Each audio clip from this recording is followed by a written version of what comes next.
tell you the truth, I didn't expect the award. But I've been, everyone, since a week ago, everyone, like, I'm a sure award winner. So I didn't expect it, but it literally gave me that push to actually try to keep and pushing for more. Because as I was doing what I was doing, I didn't realize that people were watching and there were people that were actually inspired and they could see what I'm making a difference.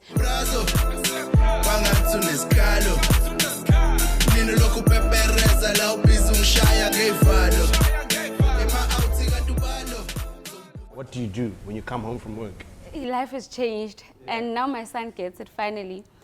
But it's really hard because when I get home, they need to bring me a plastic bag because I work with people and I work with people that possibly have COVID. So I take out my clothes, if I get in a plastic bag, I go straight to the shower, then I come back. Before I can touch anyone, I need to shower, I need to sanitize myself. And also, recently, I to take off the mask because I don't know what I'm carrying. So yeah, but we're getting used to it. It's the new normal because I don't think COVID is going to go anywhere. We just need to learn to live with it. Plastic should now fire pretty. But people don't know this. Would say, how far do you go with the sanitizing and all these things? We get told a little bit, but because you are in the field and you should know the know-how. I think you know the know-how. What are people getting wrong? What should people be doing? Like that is compulsory.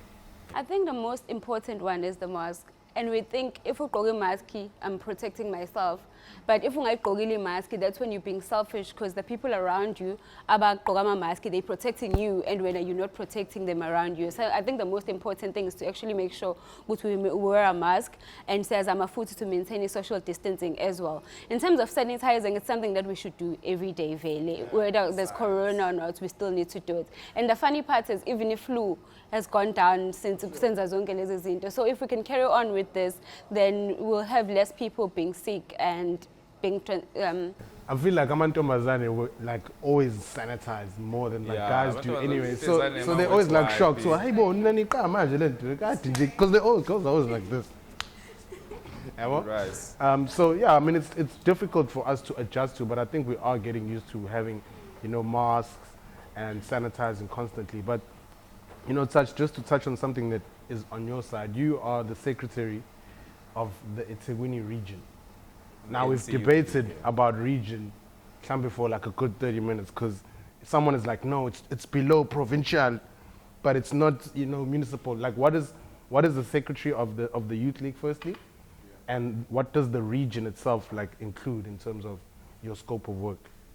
Well, I think firstly, just to clarify the issue of what comes first, the province or the region, I think we operate on 4 spheres. The first one is the national level, which is the highest decision-making body. Then it's provincial, similar to government, and then you have municipalities, which are regions.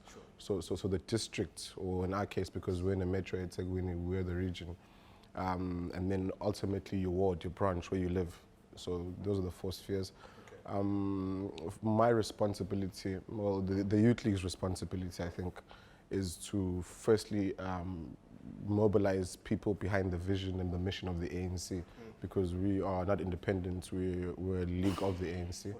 And then secondly is to champion the interests of the youth.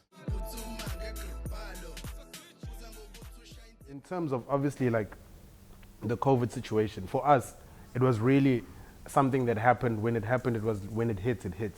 But you guys had to start thinking about it prior to it actually landing and hitting us. In your field, you had to. You guys as well, like, you had to start thinking, okay, how do we now maneuver in this situation? How bad can it get? What risks do we have to deal with? How do we manage all of that? How is that process now, having to think forward about something that hasn't really happened, but you know that it's coming? And also, what was like the reaction, the first reaction when this happened? Like, what did you do? Or what was, like Youth League or government as a whole, how was the reaction to that exact moment? Or did we know before, as Trevor said, like what was the preparation and all that? I think with COVID, obviously we'd all been reading the reports, watching what was happening in Wuhan, but it's not something that you can prepare, but it's not there until it happens, you know what I'm saying? And hearing about it and hearing about the Chinese virus and all that and having it is two different things. I think from our side, we deal more with the social impacts of COVID because there are those, and you know, the whole lockdown, shutting down the country. You know, usually we do programs, we mobilize, fill up stadiums, have lectures. We're always congregating at some point or another. And we've had to completely stop that. You know, we've had to now, our primary program that we run is a food bank. You know, because people have been locked away in houses, couldn't earn money. We had receiving phone calls from people bekhala. So, ishintshe kakhulu indlela esisebenza ngayo. Angisakwazi besiqhenya ngokugcwala stadium. I don't think we'll be able to have another program like that for the foreseeable future. Even noma sihlangana thina sakwazi nasihlangana now and again. I know politicians are famous for just having meeting after meeting. So we can't have those meetings anymore. And I think it's really highlighted a lot of the inequalities that exist in this country. It's, you know, how private schools went to court and won a court order to say they can open. But public schools won a valile, but it's just exacerbated, or it's just highlighted so many of those inequalities are cornered. It's the education, the fact that kunabantu abangenawo ukudla. So even because abantu politics they always turn to us, even if engasiyo ANC kodwa ngoba ANC iphethe yenzani ANC. So baqale ba-realize ukuthi seqoqa ixesha lezinto noma siqayile. So we're still learning. We're definitely Do you think it's made you more efficient? I think it's compelled us to be more efficient. Yes, definitely. It's compelled us to be more efficient. We are trying. And you know, like, to be fair, I think you guys do deserve a hand. You as well, Doctor, because I mean, you guys have had to deal with the situation, you know, and it's easy for us to kind of just be like, you see corner, let me stay at home. You guys have to now adjust and be part of like the resolution and problem solving around issues. So I think as a whole, you as well, Touch, it's just, you know, say well done, guys. We appreciate the effort that you put forward in trying to give us a better space in a turbulent time, you know what I mean? How do we prepare? How do we get people ready? Are you part of the process of spreading the message about masks, all of those kind of things? How do you guys deal with it? The problem is, as much as sizwa ngayo ukuthi khona in Wuhan, whatever's going on, we were just hopeful ukuthi it doesn't get here. They're able to ukuyivalela ngale. So I remember in January I spoke about it, and I normally do my wellness days with my patients. So we spoke about it in China. So we're trying to prepare for it, the symptoms and whatever. We didn't have a single case at the time. So when we got our first case, and then I tried, but I couldn't because there's a social distancing. So I couldn't do my normal wellness days where we're going to sit and talk about it. And it was very difficult to actually prepare my patients for COVID. So when it started, Nami, when I got my first positive patient, I literally all cried in the practice. We went to test. We're like, yo, what's going on? We're going to die. And then after that, I got used to it because it's a new virus. We're still learning as we go. I got used to it. I've actually learned to communicate with my patients without being in contact with them. I've introduced things like virtual consultations where we actually do consultations via Zoom, and the other program, telemedicine, where we talk singahlangani nabo. So I've learned as a frontliner and also as a businesswoman, I've learned to rebuild and reinvent my business and how I actually practice. Yes, you obviously are doctor, but you've chosen a certain field within health or medicine and a certain business. So I practice as a general practitioner, and then also as medical aesthetics. I do medical aesthetics, which deals with beauty and everything. So I have two aspects of my business where I'm an actual doctor, and then go by the medical aesthetics. So when COVID started, the other business suffered because it had to close because it wasn't an essential. Getting your face done and getting your facials, it was I had to shut down, and then I had to open the GP practice. But that came in handy for me as a businesswoman. Ukuthi, I prepared, not knowingly, I prepared for this by having multiple streams of income. So when this one closed, I was still able to get a little bit of money there. As much as it wasn't enough, it wasn't the amount of money that I always get, but I was able to sustain myself, actually pay my staff, pay my rent for my practice and everything else. So it helped me a lot to get my practice out too. And then, but when this was closed, I won't lie to you, young stressor, and it really affected my mental health as a person because my mainstream of income comes from this one. And this one is more like a community work where I'm helping people that are actually sick. So yeah, COVID. What's the difference between your general practicing and your aesthetics one, you know?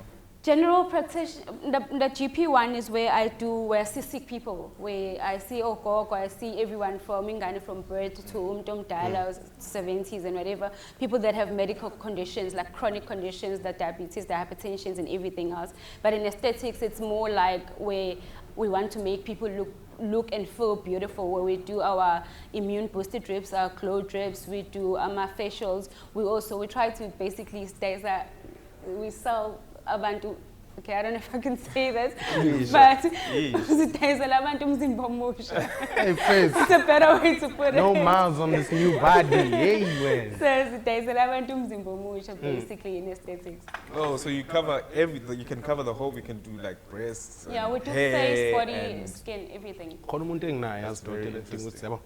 Kancane nje touch up kancane just No stress. I've never heard of a lot of black companies that do that. Yeah. So Yes, I commend you for that. It's growing mind amongst black people. Do you think us as people, do we take the initiative to find out about our governments and what our government is doing, and do we question our governments? Like from your perspective, do you get a lot of that, or do you find there's a problem in communication between governments and the people, or the youth and the youth league? How do we bridge that gap? Your communication between our leadership and us, and having an understanding and knowing all the information like we need to know. I feel like a lot of people, a lot of youth do not have a lot of information about our leadership. With us, you know, as a youth league, we've taken a position to say, Wuti, the main challenge facing us today is an economic one. It's one of economic exclusion, because what apartheid did is that it has herded together, put us in homelands, away from opportunities of employment and self-employment. You know, apartheid had so many facets to it that needed to be untangled, and inhlangano lengqhamuka kuyona agree ukuthi izofisa ukuthi let's in phases. You know, we're supposed to get the political freedom, then use that to get the economic freedom, which is what I think, by the way, is the main thing, is the main challenge to find beginning at namhlanje. As a youth. Yes, as a youth, because we've got the political freedom, but we're economically excluded. So our job is to get that. Is to get that, and we've defined that in 2018 as the Youth League as you fight for economic freedom. If we but it's very disjointed, youth and namhlanje, because your only issue economy as aggressive sort of. I think we were having a chat earlier about how you know, let me give you a typical example. We speak as black people, we speak about the returning of the land, and when we speak about that, not everybody wants a farm. Like mina umuntu aqale phansi kubuyisa umhlaba wokhokho, ngengithanda ukuba neplaza ngoba anginama ambitions nala, I'm not interested in farming, anything like that. But I'm one of those people who'd be interested in the urban land debate, to say ukuthi come urban spaces, because you know government has been doing a good thing, usakhela imizi, but the problem with that is that it's recreating the spatial inequality apartheid, the geospatial inequality apartheid, because umuntu waseNanda usakhela umxhaso eNanda la kade bekwe khona ukuthi angasondele edolobheni, umuntu waseMlazi usakhela umxhaso eMlazi. And when we speak about economic freedom, those are the things ukuthi ube kwindawo right lo ozokwazi ukufuna khona umsebenzi, u-access izinto. But at the very same token, uDr. Lungi yambona ngathi unayintswebe ukuhlala ngala eNorth. Mjobe sesebenzile, wasebenza kanzima futhi, walifta apha yena nomndeni wakhe, wazi ukuthenga umuzi omuhle, in a nice suburb. Mengifika mina ngihamba ne-youth is-identify ukuthi la kodwa singakwazi nathi ukucupha ukuze sikwazi ukusebenza njengoba phela kudevelop emhlanga. Umuntu oqala ozonqabile oqeda ukukhipha u3 million wakhe wathenga la uphuma khona elokishini. And those are the things that do divide us. Economically, what is the way forward? When we speak about economic opportunities, and sonke siyagree ukuthi sivayele ngaphandle, but ungena kwethu kuzokwenzeka kanjani. So I think the economic issues is the main issue facing the youth of today, because abantu abaningi are dealing with poverty, unemployment, and inequality. It sounds a bit like rhetoric when you say it, but it's still the fundamental challenges that things to beg on now. How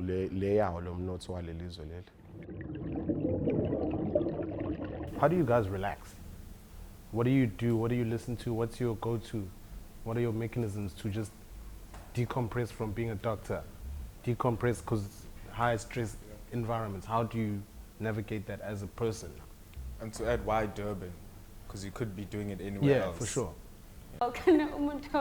Before, Durban is a beautiful country. So, I love Durban. One, because now I'm in Ethekwini, but I'm still learning in Ethekwini almost every single weekend. Sure. Beautiful places.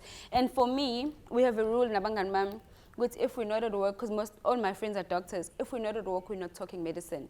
Because ESC is to actually debrief ourselves, because we could easily get caught up in, we're sitting in a restaurant, we're discussing patients again, it just feels like another word round. So if we're out, we don't talk anything related to medicine unless you're on call. So I go out a lot.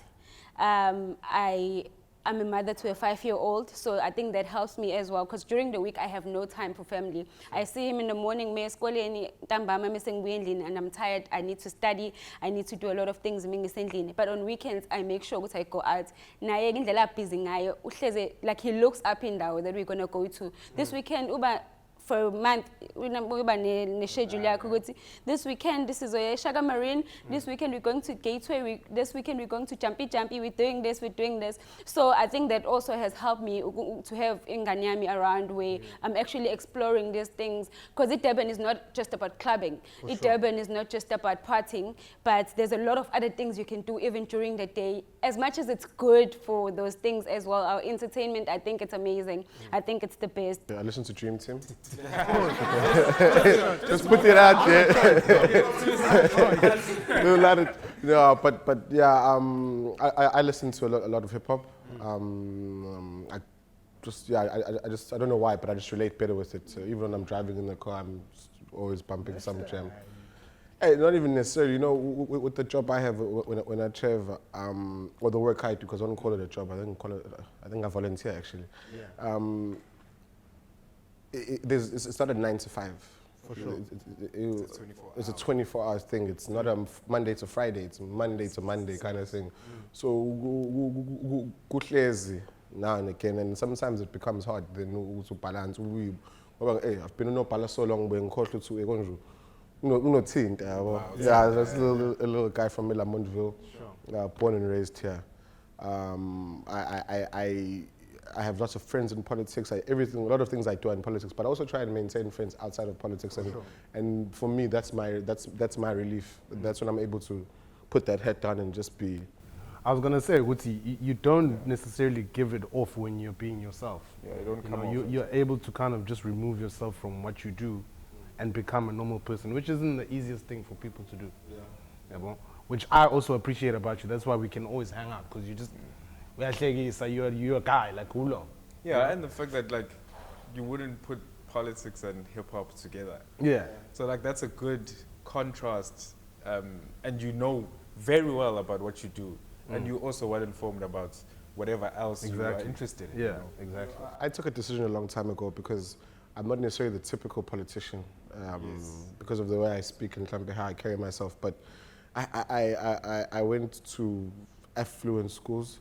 And then I developed interest in politics because of Ekai. My father was involved with struggle, so I cool. I realized I'm not necessarily like my comrades, and sometimes I used to do that thing to adjust the voice. But I decided ukuthi hayi ngeke mekude lento engikhoyela kuyona ngikhoyela kuyona and ngifuna survive. Maybe it does need somebody like me who's a contradiction of what it's supposed to be. Yes, and I do feel as if we need to rebrand Vela our organization and Vela, you know, people want to eat the fruit and disown the tree. Some products are Vela, so it shouldn't be. Participation in politics shouldn't be reserved for a certain type of person. It should be for everyone. So I feel as if and no more people are doing it, then it's actually assisting you on ANC. But yeah, I have a daughter, I have a fiance. That's also part of my relief because how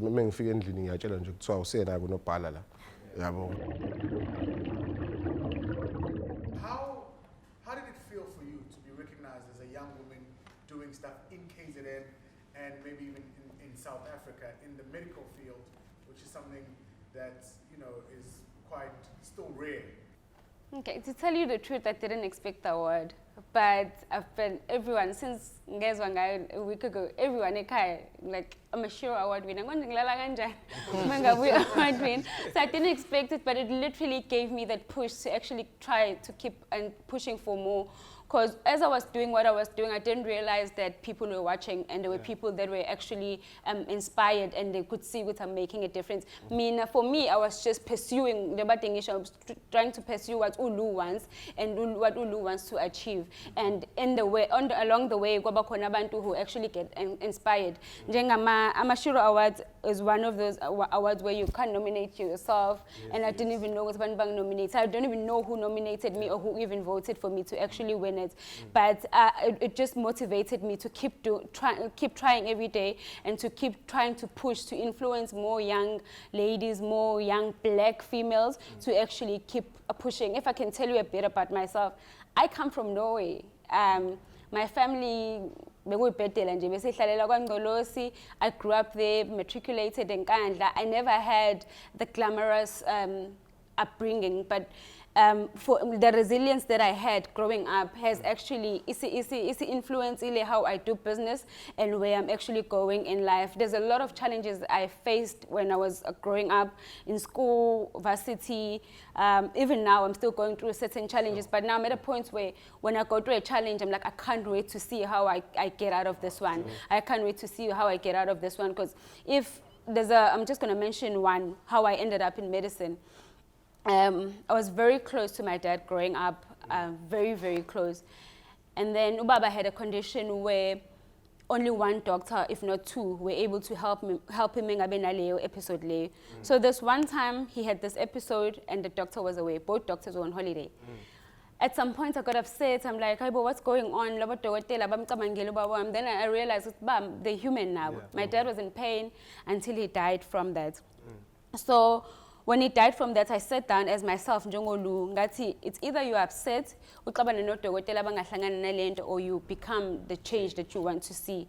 And that's when I went into medicine. So what I'm trying to say, all the challenges that we face, they actually push you to being a better person. I wouldn't have won the Shiro that thing didn't happen before. So message from me to the youth is just keep pushing. I'm challenges.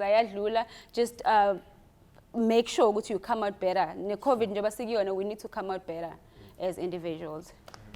That's it. I'll speech Yes. That's the problem. Ese brazo, wangathi unesikalo.